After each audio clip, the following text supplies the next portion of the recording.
나중에 다 떠나서 게바라 좋아하시면 세 번째 거래 게바라 부분만 읽었으면 좋겠어. 게바라가 나중에 잡혀가지고 내일 처형을 당해요. 처형을 당했다.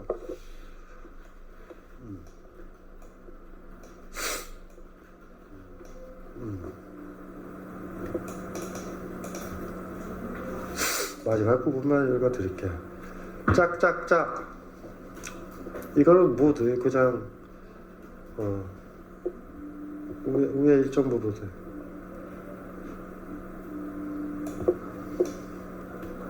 우리는 불가능한 것을 꿈꾸는 낭만주의자나 고질적인 간접론자에 지나지 않는다. 고 호모 에코노미쿠스는 혀를 찰 수도 있고, 경제적 인간이 자본주의적 인간, 아니면 민중들은 결코 완전한 인간 존재로 변할 수 없다고 냉소할 수도 있다. 바로 이 유혹에 맞서 우리는 단호하게 말할 수 있어야 한다. 아니야, 할 수 있어. 우리가 오라. 전체 민중은 나아질 수 있어. 그들은 우리가 지난 4년의 혁명 동안 쿠바에서 했던 것처럼 모든 사소한 인간적 악덕을 청산할 수 있고, 우리가 매일 우리 자신을 개선했던 것처럼 그들도 스스로를 개선할 수 있어. 프롤레타리아 국제주의로 뜨거워진 심장을 자신이 회복했던 것처럼. 이거 만국의 노동자여 단결하라라는 얘기예요. 프롤레타리아 국제주의. 모든 인간도 더 이상 동료 인간을 가축으로 부릴 수 없는 감수성을 갖게 되리라 확신해야 한다. 그것이 바로 자신에 대한 사랑이자 민중에 대한 사랑이고, 자신에 대한 확신이자 동시에 민중에 대한 확신이다. 왜냐고? 우리는 모두 똑같은 인간일 뿐이기 때문이다. 짝짝짝. 라이의 게라. 어느 학교 교실 안에는 박수 소리가 요란하다. 덩그러니 놓여있는 의자에 손이 묶인 게바라다. 그렇지만 게바라의 손이 자유로울 때보다 더 열광적으로 영원히 지속될 것만 같은 박수를 보낸다. 게바라의 연설은 얼마나 근사한가. 게바라는 얼마나 멋진 코무니스타인가. 1962년 쿠바 아바나로 돌아가 청년들과 함께 쿠바 혁명의 지도자 게바라의 연설을 들으며, 여기서 상상하는 거야. 62년도를. 앞부분에 이제 그걸 쓴 거야. 게바라는 드디어 죽음으로부터 완전한 자유를 얻게 된다. 청년 코무니스타는 우리가 횃불이라는 걸 잊어서는 안 됩니다. 이렇게 연설을 했었어요. 쿠바 혁명 성공했을 때 청년들한테. 청년들에게 했던 이 말을 정말 한치의 어긋남이 없이 견뎌왔던 게바라 아닌가. 내일 볼리비아 독재 정권과 CIA는 메스티소나 인디오 출신 병사들에게 자신을 처형하라고 명령을 내릴 것이다. 자유를 되찾아주려고 노력했던 그 볼리비아 민중이 자신에게 총을 쏘게 될 것이다. 사랑이 사랑으로 되돌아오지 않는 순간이다. 1844년 경제학 철학수고에서 마르크스는 이것을 비극이라 표현했지만, 게바라는 이번만큼은 그의 생각과 다르다. 그것은 사랑의 본질에 해당하기 때문이다. 내가 사랑했다면 반드시 당신도 나를 사랑한다는 것은 있을 수 없는 일이니까. 사랑은 횃불 같아서 들 수만 있을 뿐, 그 횃불 주변에 사람들이 모이도록 강제할 수는 없다. 충분히 횃불이 크고 화려했다면 사람들이 모일 수도 있었을 것이다. 결국 자신에게 닥친 비극은 그저 자신이 들고 있던 횃불이 더 박지 않아서 생긴 문제였을 뿐이다. 그렇지만 후회는 없다. 자신을 환하게 불태웠던 그 횃불은 자신이 가진 모든 역량과 모든 애정을 다한 것이었으니까. 1967년 10월 9일 오후 1시 10분 게바라는 떨리는 손으로 총을 들고 있는 볼리비아 군인을, 자신의 맑고 투명한 눈을 마주보지 못하는 이 불쌍한 인디오 병사를 마주보고 있다. 마지막으로 본 사람이 라틴 아메리카 마추픽추 정상을 날았던 콘도르의 후예라는 사실은 얼마나 다행스러운 일인가. 평화의 천사가 자신을 단통해 지나가자마자 게바라는 무릎을 꿇고 울면서 자신의 손에 입을 맞추는 산초, 이전에 좋아했던 시가 돈키호테가 죽어가는 시예요. 그 시가 떠올렸던 거예요. 신호를 보게 된다. 이렇게 게바라는 인간들의 피해 역사 속 그 시간의 단면에 정지해버린 것이다. 아디오스 체, 아디오스 프론토, 누에스트로 코만단테 코무니스타. 이렇게 끝나요. 전체는. 여기에 시를 쓴다고. 옛날에. 왜냐하면 게바라는 백인이었고, 게바라 아버지가 할아버지 뻘들이 라틴 아메리카를 식민화했던 포르투갈 백인 후예였거든. 그래서 볼리비아에서 죽은 거예요, 마지막은. 왜냐하면 볼리비아의 인디오들이 제일 많았기 때문에. 지금까지 남아메리카 공화국을 산산이 초토화시켰고 스페인 이 식민지를 만들었잖아. 다 독립을 시켜놔야 되는데 할아버지가 총독 피해거든. 볼리비아를 선택하는 거야. 그러니까 볼리비아 병사가 명령을 내렸지. 미국 CIA 편을 드는 그 볼리비아 군사 독재들한테 쏘으라고 그런 거야. 죽을만 하지. 자기 할아버지 뻘들이 바로 남아메리카 사람들을 식민지했고 그들을 유린했고 그들을 강간해서 메스티소서부터 엄청난 흑인 혼혈들, 인디오 혼혈들, 메소티소를 만들었으니까 자기들은 고상하게 살고. 까먹으면 안 돼요. 이거 개발화 부분에 난 뒷조사 다 했잖아. 각 나라가 혼혈들이 얼마나 되는가. 아무도 그걸 안 읽어. 이거 쓰면서 막 굉장히 많이 울었다고. 완성하고서 아이 너무 좋다. 개발화가 구원받았다.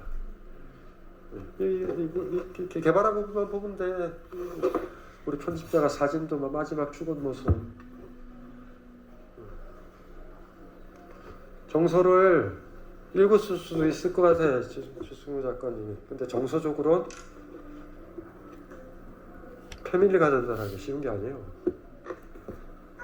이게 어쩌면 우리 지승우 작가님한테도 시련일지도 몰라.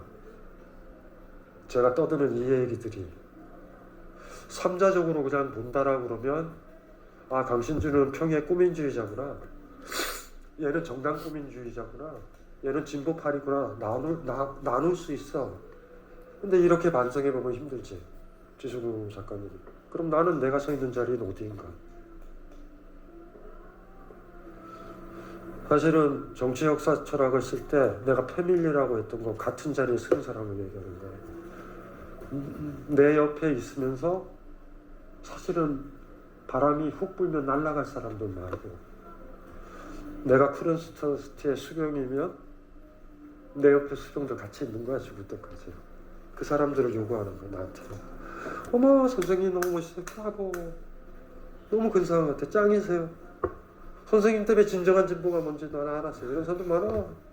선생님 때문에 마르크스가 위대하지 않았어요. 기부들어, 올려. 개발화가 훌륭하고. 근데 이렇게 되물어 보는 거지. 그럼 당신은 이 책을 다 읽고 어디에 서 있어요? 나는 저자로서 내가 서 있는 자리를 밝혔는데, 나는 레닌에 있지 않고 크론슈탄트에 있을 거고, 로자한테 있을 거고, 바이머나 정부에 있지 않을 거고, 스파르타쿠스 사람들한테 있을 거고, 네. 마르크스와 엥겔스랑 같이 있는 마르크스 옆에는 있지 않을 거고,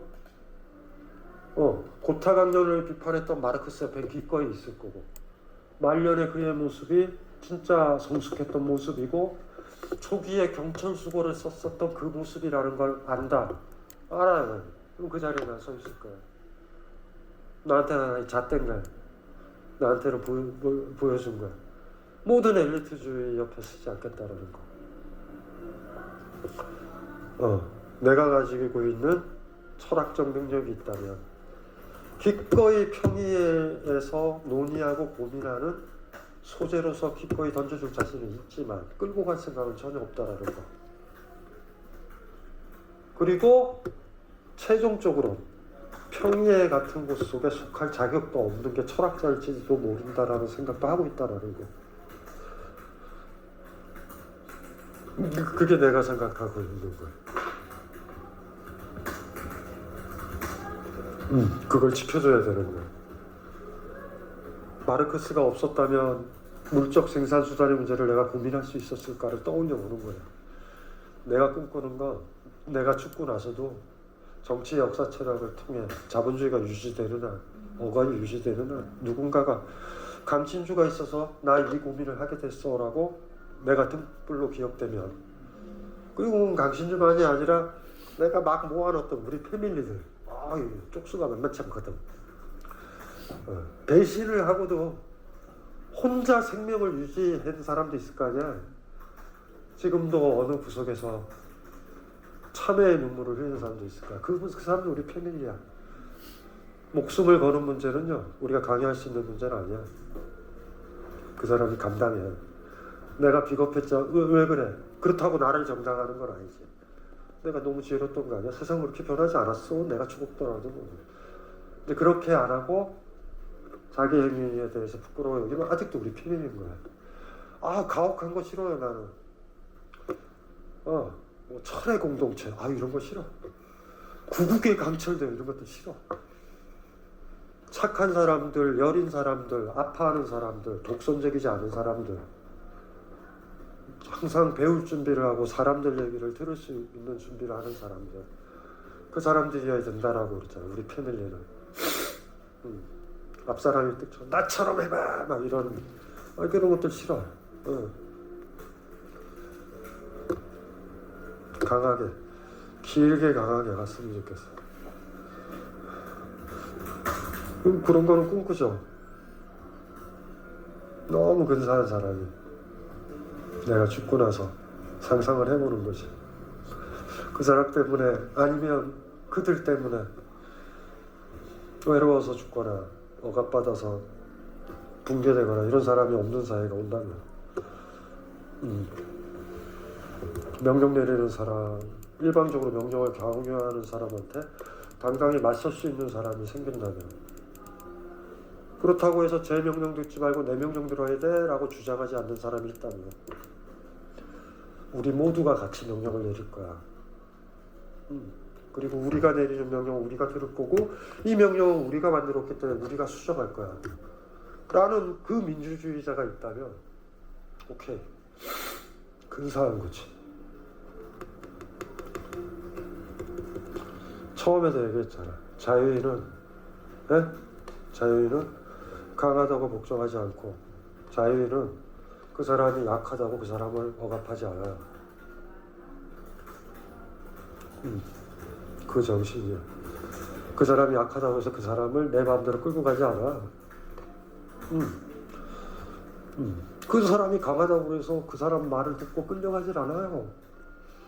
뭔 소리 하는 거야? 이렇게 얘기할 수 있는 사람. 강한 사람한테. 약한 사람한테는 말해봐 괜찮아 라고 얘기하는 사람. 말이 없는 거 보니까 내 말을 듣는 것 같은데? 이렇게 속단하지 않는 사람. 철학자로 글 쓰면서 정치 철학을 쓰든 철학대 철학을 쓰든 모든 철학을 쓰면서 자유가 그거라고 썼어요. 강자에게 복종하지 말고 약자를 억압하지 않는다. 약자를 돌보는 것이 자유인의 자긍심이고 당당한 삶의 자긍심이라고 나는 배웠어요, 사람들한테. 어떤 강자라고 그래도 그 사람이 힘이 세고 나를 억압한다고 하더라도 있죠. 강하다라는 이유로 그 사람 말을 듣지 않아야 자유인이라고 배웠어요. 이거를 가지고 있는 사람들의 공동체가 자유로운 개인들의 공동체고 님들의 공동체고, 불교에서 말하는 불국토야. 부처들이 살고 있는 땅덩어리, 불국토. 오녀가 말했던 불국토. 다 부처인데 누가 누굴 지배해요? 내 꿈이 이상한가? 내가 만나는 초등학교 아이한테도 내가 그렇게 대하는데 거기에 무슨 갑질이 생겨. 무슨 갑질이 생겨. 그리고 나한테, 강신주랑 이 생각을 가진 사람한테 누가 갑질을 할까? 죽으려고? 누가 자유인의 목을 눌러? 나를 죽이지 않는 이상 내 몸을 걸터탈 수 없어. 사자를 죽여야만 사자 위에 발을 올릴 수 있잖아. 사자 같은 사람이기도 한 거야, 강자한테는. 그것이 자유인의 전통이야. 그렇기 때문에 권력에 타협하지 않고 자기 글을 쓰고 자기 얘기를 쓰는 거야. 그거에서 권력이나 뭐 자본이나 이런 거에 꺾어져 가지고 글을 쓰고 글을 내고 이러면 그게 뭐 하는 건데?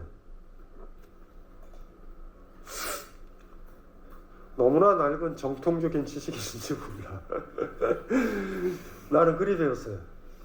마르크스한테도 크론스탄트한테도 게바라한테도. 그리고 내가 나를 20세기, 21세기 초반의 지식인들도 있잖아. 패밀리 있다고 그랬으니까.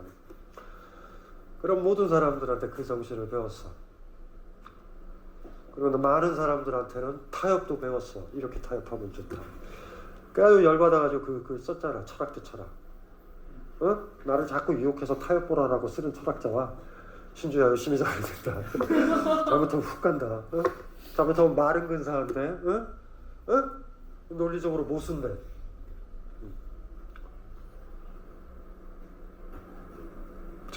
저의 자부심이에요.